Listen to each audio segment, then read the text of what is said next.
My name is Nkechi Taifa, Senior Policy Analyst for the Open Society Foundations and convener of the Justice Roundtable. I would like to welcome everyone this morning here to the Open Society Foundation's Washington office, both the honored guests and our esteemed panel convened and assembled by the National Association of Criminal Defense Lawyers, as well as everyone who came out this morning to be a part of the launch of NACDL's phenomenal report, Collateral Damage, America's Failure to Forgive or Forget in the War on Crime.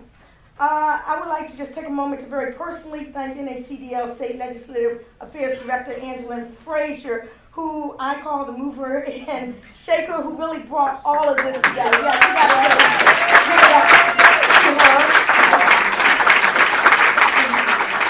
And I, as well as everyone else, look forward to hearing from our very special guests this morning, as well as the panel of policy and effective persons community, and in NACDL's what I call 10-point program, the 10-point platform of recommendations.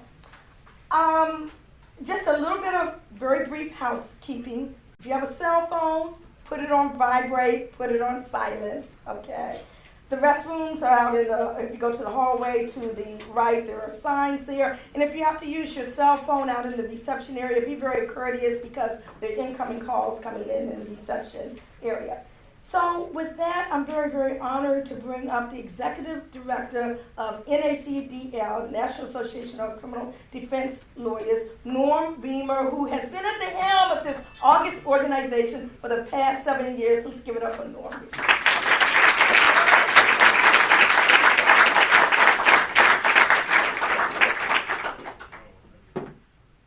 A woman who cannot volunteer at her children's schools after school programs because of a 15-year-old conviction.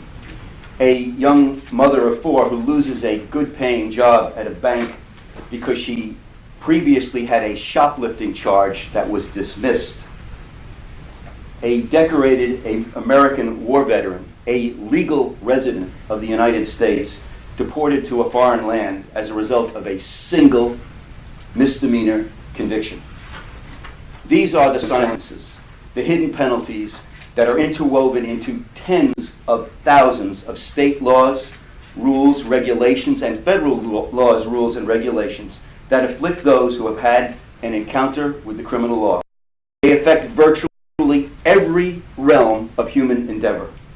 Access to housing and jobs, student loans, family rights, voting and gun ownership rights, all the things essential to the pursuit of happiness and a sense of well-being. No judge pronounces these sentences. Prosecutors seldom ask for them, and many defense lawyers aren't even aware of them. But exist, they do.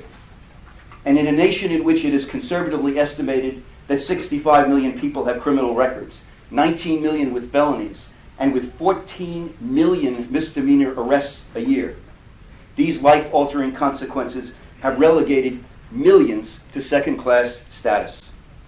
Today, NACDL is pleased to release the results of a 3-year study of the impact of collateral consequences, the enmeshed penalties that may simply be characterized as multipliers of misery. Today, as we release this report, which we are thrilled to actually have in our hands after this 3-year journey, we have offered up something that not only documents the extent of the problem as articulated by more than 150 witnesses who testified in public hearings across the nation, but it is much more. It is a hopeful, optimistic, and practical guide to solve the problem. It is aimed at state and federal lawmakers, executives, and court officials. It implicates the work of judges, prosecutors, and defense lawyers. It is a national call to action. Today marks the start of a movement, a national movement to pursue the restoration of rights. It is based on the simple, elegant notion that most people are fundamentally good and that all people are capable of change, growth, and maturation. and it recognizes the harsh reality that slamming the door in the faces of those who have fulfilled the legally prescribed penalties for an offense is flawed politics, flawed social policy, and flawed economics. I am thrilled, literally thrilled, to see this room filled with those who represent so many views across the political spectrum, from the right, from the left, from the middle, and the apolitical. For this problem is a uniquely American problem, and it is going to require a uniquely American solution. One thing we found as we crisscrossed this country, once political thinking offers no immunity from the collateral damage we seek to end, nor is it an indicator of the commitment of so many. All right, now we get a good picture. It's neither an indicator of how people feel about these things, nor is it an indicator of whether or not people wish to reverse these damages. Because the feeling across the country, from across the political spectrum, is that we must do something about it. There is already much work, great work being done in this area. The solutions are there. They're not waiting to be discovered. They're waiting to be implemented. First and foremost, among the compendium of recommendations is a call for a fundamental national mind shift. We call for society once and for all to reject the demonization of every person who has had a brush with the criminal law. Collateral damage points toward a new age of reconciliation, one that recognizes a principle that is the core of the defense lawyer's credo.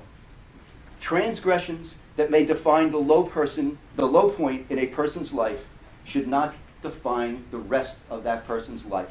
That is what beats at the heart and soul of every criminal defense lawyer. And it is because of this fundamental abiding belief in the dignity of the human spirit that it is entirely appropriate that the call for this action comes from the nation's criminal defense bar. So I am very proud to have been associated with this entire project. And before introducing the panel, I want to acknowledge several people. And I want to start with Nkechi, not only for her gracious hosting of this event and her support in so many different ways through her leadership of the Justice Roundtable, but also for OSF's support for our Foundation for Criminal Justice, which made this entire project possible. I also want to acknowledge the co-chairs of the task force that led this effort. Vicki Young from San Francisco, who's just arrived after a long trip across the country. And Rick Jones, who I will turn this over to in just a moment, who served also as the co-chair. I want to thank NACDL's leaders, who have unstintingly supported this project for several years. They are represented here today by many members of our executive committee, which coincidentally is meeting at an executive committee retreat this week in D.C. But I particularly want to acknowledge our President, Jerry Cox from Kentucky, our President-elect, Theodore Simon from Philadelphia, our past President, Lisa Wayne, and our Vice President, Jerry Morris. I want to acknowledge all the members of the task force, but in particular we have here with us today Margaret Love. And Margaret, as you know, is herself a principal cataloger of collateral consequences. She's the author of a book on the subject. She has a place on our website. She worked on the ABA project, which is helping to catalog those consequences. And she's really the one who put the bug in my ear that this is something that needed to be done. So Margie, thank you. And I also want to acknowledge the project reporter, American University law professor Jenny Roberts. Jenny took this project on and did it entirely on a volunteer basis. So compiling thousands of pages of testimony and distilling this into a draft report, which then got through the meat grinder of the task force and our board and everything else. Jenny, thank you for your work on this project.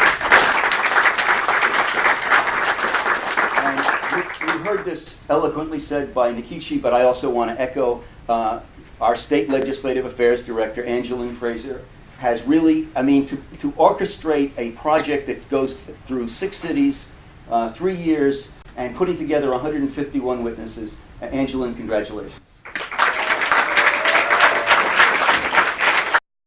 And I especially want to thank our witnesses who came to us from so many different communities who have supported the effort, who have shared their stories, some of which were extremely heartrending, shared their insights, their wisdom, and I am very pleased that we have two of them will be speaking to us today, Representative Danny Davis from Illinois, who was one of our very first witnesses, and Governor Robert Ehrlich, a former governor of Maryland and senior counsel in the Government Advocacy and Public Policy Practice Group at King and Spalding. I want to particularly thank the two of you, not only for the work that you've done in this area, for the leadership that you've shown in opening people's minds to what is possible, but I also want to thank you for lending your names forward.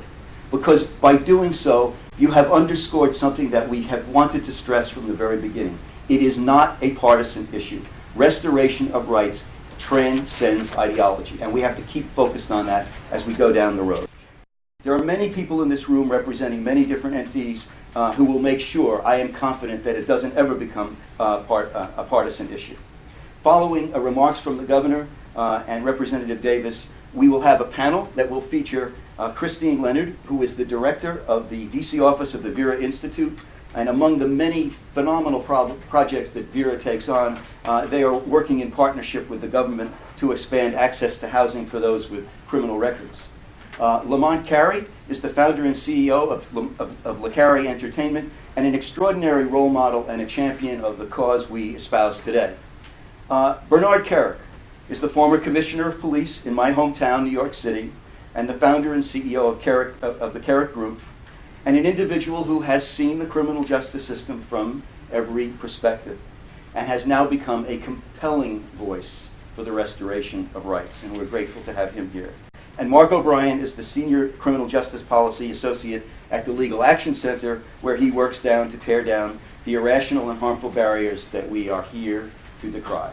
So, in calling Rick Jones up here, I want to just share something with you about Rick, who is an officer of NACDL, the executive director of one of the finest defense organizations in the country, the Neighborhood Defender Services in Harlem, but he's also, I would have to say, one of the true role models of what it means to be a professional, a lawyer, in service to the community.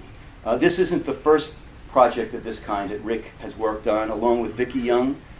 He was a key player and a co-chair of a problem-solving court task force that we had a few years ago, which I think has contributed to a different perspective on how those courts can be made more fair, more accessible, and more open.